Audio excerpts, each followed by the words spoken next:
Claude की parent company Anthropic जो सिर्फ 5 साल पुरानी है, उसकी वैल्यूएशन अभी $1 ट्रिलियन है। वहीं इंडिया की top 5 IT companies TCS, Infosys, Wipro, HCL tech and tech Mahindra, combined market cap है इनकी $241 बिलियन। एक एआई स्टार्टअप 5 साल पुराना है, इंडिया के 30 साल पुरानी आईटी एम्पायर से ज्यादा वैल्यूएबल है, that too by a big margin. See फरवरी में जब इसी कंपनी ने क्लॉड कोवर्क के 11 प्लगइन्स लॉन्च किए थे, एक हफ्ते में इंडियन आईटी से 2.5 lakh crore rupees wipe out हुए। निफ्टी आईटी का ये वर्स्ट मंथली फॉल था सिंस 2008। लोग इसको .com क्रैश से कंपेयर कर रहे हैं। 2000 में नैस्डैक 77% गिरा था। निफ्टी आईटी फरवरी से मार्च तक अराउंड 50% गिरा है। लेकिन एक फंडामेंटल डिफरेंस है, .com में कंपनीज अनप्रॉफिटेबल थी, पीई रेशियोज 200 टाइम्स थे। अभी अगर आप इंडियन आईटी कंपनीज के पीई रेशियोज से कंपेयर करें तो टीसीएस, विप्रो,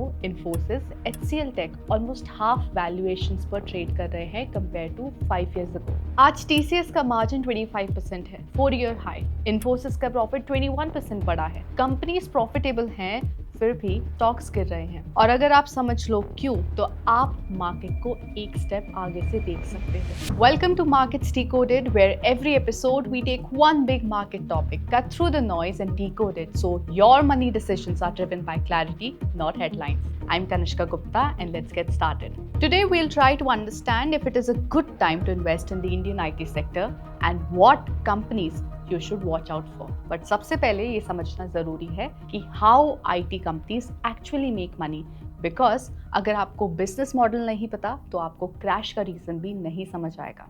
इंडियन आईटी का रेवेन्यू मॉडल एक सिंपल इक्वेशन है, revenue equals to billable head count multiply by utilisation rate, bill rate and hours. मतलब जितने ज्यादा लोग जितना ज्यादा घंटे काम करेंगे उतना ज्यादा पैसा कंपनी बनाएगी। एक यूएस क्लाइंट को सॉफ्टवेयर डेवलप करना है, वो टीसीएस या इन्फोसिस को बोलता है मुझे 50 इंजीनियर्स चाहिए। कंपनी पर पर्सन पर मंथ चार्ज करती है, इसको कहते हैं time and material contract. Company का प्रॉफिट इज इक्वल टू जो क्लाइंट पे करता है माइनस जो एम्प्लॉय को मिलता है। यह है लेबर आर्बिट्राज। इंडिया में काम करवाओ, यूएस रेट्स चार्ज करो। 60 to 70% काम ऑफशोर है, मतलब इंडिया से होता है, बाकी ऑनशोर क्लाइंट साइट पर। इसी मिक्स की वजह से टीसीएस और इन्फोसिस का ऑपरेटिंग मार्जिन 21 to 25% रहता है, जबकि एक्सेंचर का 15 to 16%। दूसरा मेट्रिक है यूटिलाइजेशन रेट, कितने एम्प्लॉइज एक्चुअली बिलेबल काम कर रहे हैं। इंडस्ट्री टारगेट है 75 to 80%।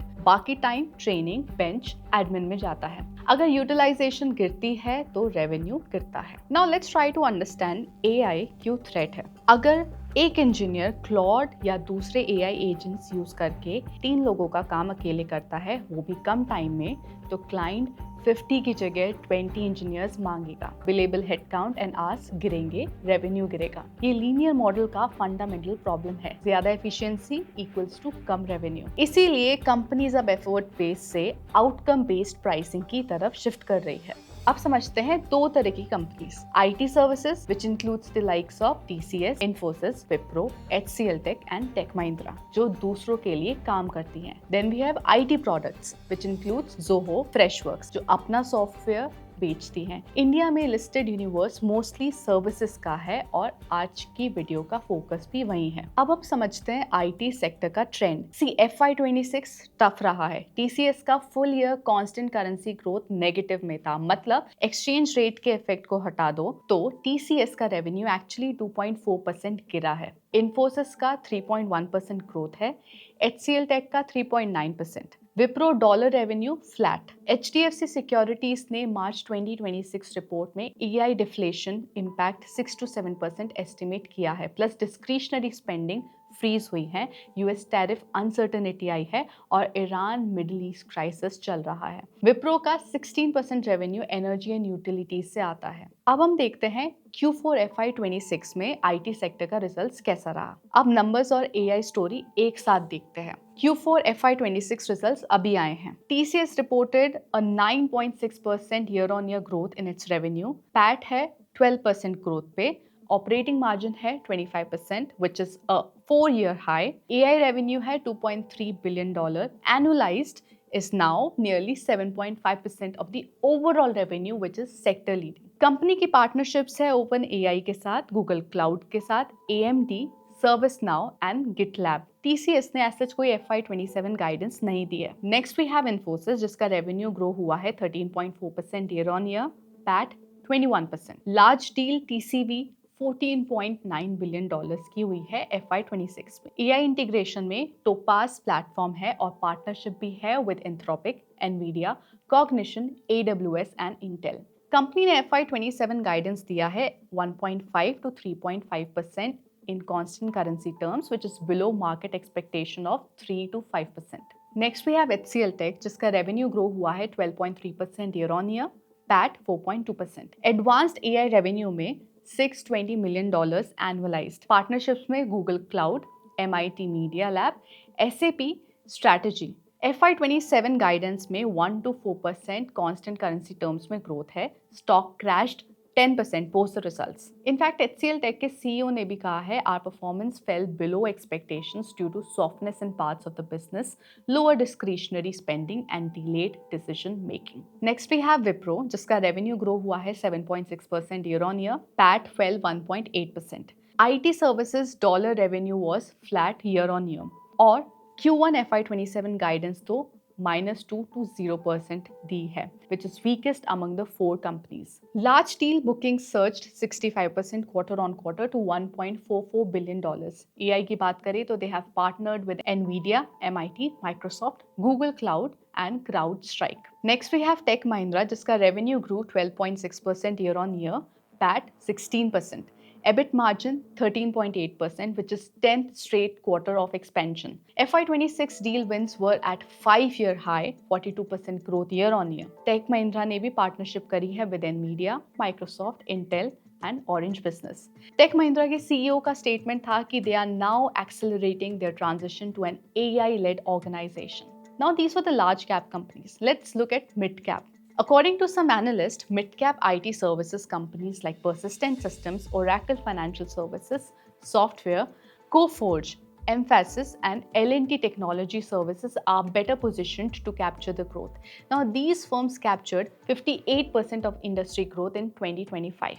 It is also visible in their revenues. For example, Persistent Systems revenue grew 25.1% year on year, PAT 33.7%, which is 24th consecutive quarter of sequential growth.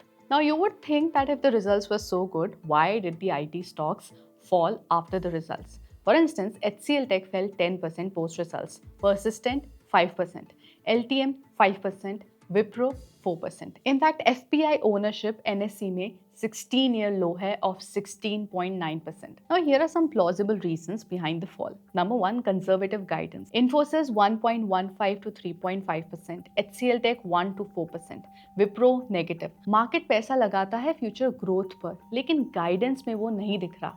Number 2, AI deflation fear. Part 1 में समझा linear model में efficiency results in lower revenue. HDFC securities के estimate में impact 6 to 7% है। Number 3, valuation derating. Tier 1 IT companies up around 16.4 times FY27 PE per है, which is pre-COVID levels. HDFC Securities ने target multiples around 20% cut किए हैं across coverage. Reverse DCF जैसे valuation methods भी सिर्फ 2 to 3% terminal growth price कर रहे हैं. So now you would ask what's next? See, FY27 भी muted रह सकता है given guidance low single digit है across the board.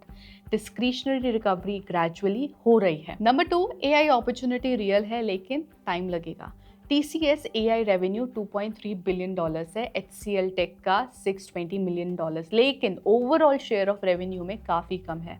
HDFC Securities estimates 300 to 400 billion net new opportunity. Number 3, deal wins record high पर है. TCS $40.7 billion, Infosys $14.9 billion, Tech Mahindra $3.79 billion, which is highest of 5 year.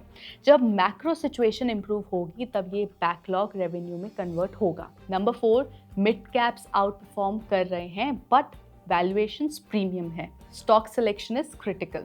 Number 5, correction ने opportunity create की है but patience चाहिए. Don't confuse it with quick returns. See, India का IT sector transform हो रहा है. As an investor, आपका काम है ये stocks differentiate करना, रिजल्ट्स में, वैल्यूएशन में और फ्यूचर गाइडेंस में। If you found this video helpful, then do subscribe to FIRES. Share it with your investor friends जो IT stocks में invested हैं या plan कर रहे हैं। I'm Kanishka Gupta and I'll see you in the next episode of Markets Decoded. Till then, stay informed and keep investing with FIRES. Investment in securities market are subject to market risk. Read all the related documents carefully before investing.